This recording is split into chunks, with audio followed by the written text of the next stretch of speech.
Alrighty, so originally I was actually going to do this review last night, but I just felt really tired last night that I just feel like it would have been better off for me to push it to the very next day to review last night's game between LAFC versus Alajulense, and that's exactly what we're doing right now. We're going to review the LAFC versus Alajulense game. There's no brown liquor special when it comes to doing the review of the CONCACAF Champions Cup. Not yet, at least. Tonight I think I'll probably do that as well, especially the fact that there's going to be two games I'm going to have to watch simultaneously at 11 p.m. So, yeah, that should be very fun. That feels like the real definition of CONCACAF Champions Cup after dark, that is. But anyway, let's talk about the LAFC versus Alajulense game, as I'm going to bring out the board right here. And I got to say, wow, what a game this turns out to be. And, for LAFC, they really had to dig deep in this one. I mean, they gave up an early goal in this one, and how many times we talk about when you're on the road and you give up an early goal, it's very easy to basically panic. But give credit to LAFC, they didn't panic. They stick to their guns and create a couple of chances. And then, just as we thought that this was going to go to extra time, just as I thought that this game was going to go even later than it is, because, again, being in the East Coast, this game didn't start until 9 p.m., thankfully, there was no extra time in this one, and that, yeah, in the end, an absolute banger basically broke the hearts of Alajulense and the Costa Rican fans. But, like I said, it was not a great start for LAFC. Instead, in fact, just 4 minutes into this game, Alajulense would get the 1-0 lead as Vander Putin would score to give Alajulense a 1-0 lead. Lloris did make this save on Burgess, but Vander Putin was there in the right place, right time to put this one in. So, yeah, the home fans were going absolutely nuts. The good news for LAFC is that goal didn't really change too much. Yes, of course, they give Alajulense the lead here, but it didn't really matter because, even if Alajulense didn't score that goal and this game remained 0-0, Alajulense would have went through because of the away goal. So, yeah, on hindsight, if LAFC was going to concede in this one, not only the fact that, if you're going to concede, at least maybe just kind of do it in the beginning of the game, even though that feels like it kind of damper the potential plan for this team. But it really doesn't really mean much. They still need 2 goals to try to move on into the next round. Son would then had a shot that was deflected wide from close before Tafari hits it wide from the corner. Tillman then hits it right to Ortega as LAFC definitely have woke up and started press for the equalizer.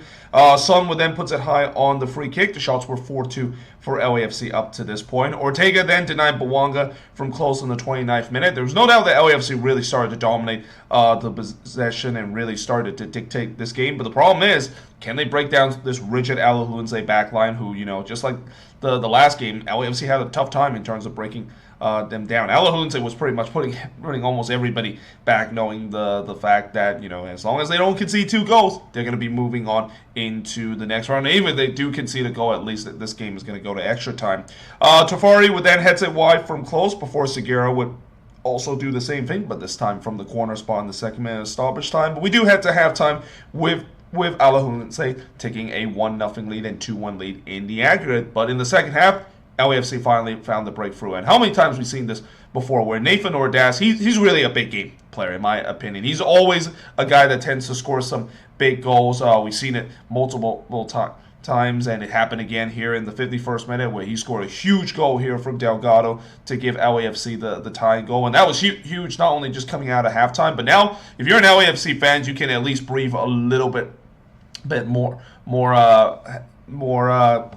comfortably, knowing the fact that, yeah, the longer this was going to go at 1-0, the more nervous you got to say if you are an LAFC fan in terms of how it is. And actually, let me just turn off this lamp here because I feel like this lamp is kind of causing the glare there is. Yeah, there we go. It is going to be a little bit darker as a resort, but oh well. Anyway, Borges did try to look to response, but he hits it right to Lloris before Braun would miss high from long range in the 64th minute. Alejandro Braun was not afraid to shoot it from long range effort. I mean, as I mentioned before, during this day when he was a Minnesota United player, he kind of did something similar to that, and he tried to do it again. Especially he did it in the last game for Alajulense as well, and scored that crucial away goal as a result. But there was no doubt that Alajulense started to get some chances, but I think LAFC will take it. Most of these are kind of low percentage shots. I mean, unless if it's an absolute banger like what Braun scored in the last game. They'll definitely take these chances that they're given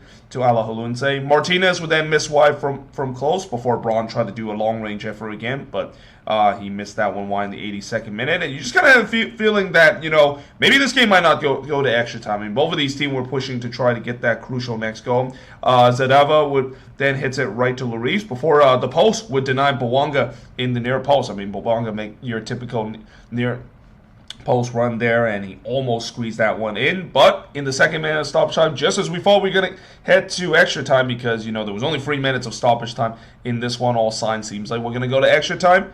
David Martinez basically turned the lights out at Alajulense and absolutely broke the hearts of the Costa Rican as he scored from Delgado and trying near to give LAFC the 2-1 lead, and it was an absolute banger as well. I mean, that's just a long-range effort. You kind of maybe question the defending there from Alajulense. Probably should have closed him down and not give him a red carpet of a way to shoot in front of goal, but take nothing away from that finishing. I mean, just an absolute banger of a goal to really just break the hearts of the Costa Rican. And I mean, as much as I do enjoy when MLS team able to get through into the next round, I got a feel for the Alajulense fan and those fans in attendance. I mean, they were very loud in this one. They definitely created a hostile atmosphere for LAFC, but yeah, you can basically hear a pin drop when Martinez scored that goal. You can only hear like maybe the faint LAFC traveling fans, which they definitely make their presence in this one as well. Not as much as the last time when they visit Alajulense. I think the supporter section for LAFC was much bigger compared to this one, but nevertheless, I mean, you can just kind of hear a pin drop when that goal went in, and the disappointment from the home fans as well. But nevertheless, LAFC, they dug deep, and now they're moving on into the quarterfinal.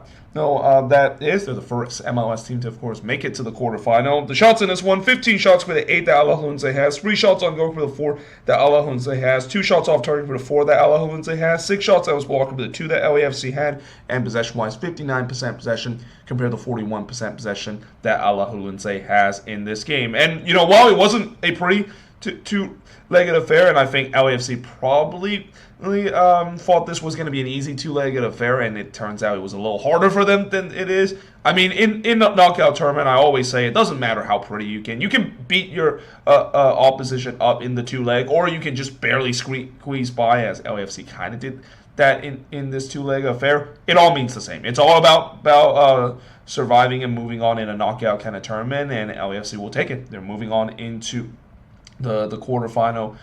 That is, I'm not quite sure exactly who they'll face in the quarterfinal. I need to check the bracket again in terms of the quarterfinal. But yeah, great to see that we will have one representative in the quarterfinal out of MLS team, and now let's see who, of course, will do so. I mean, we're going to guarantee to have one more because tonight, we do have a couple of all MLS matchup.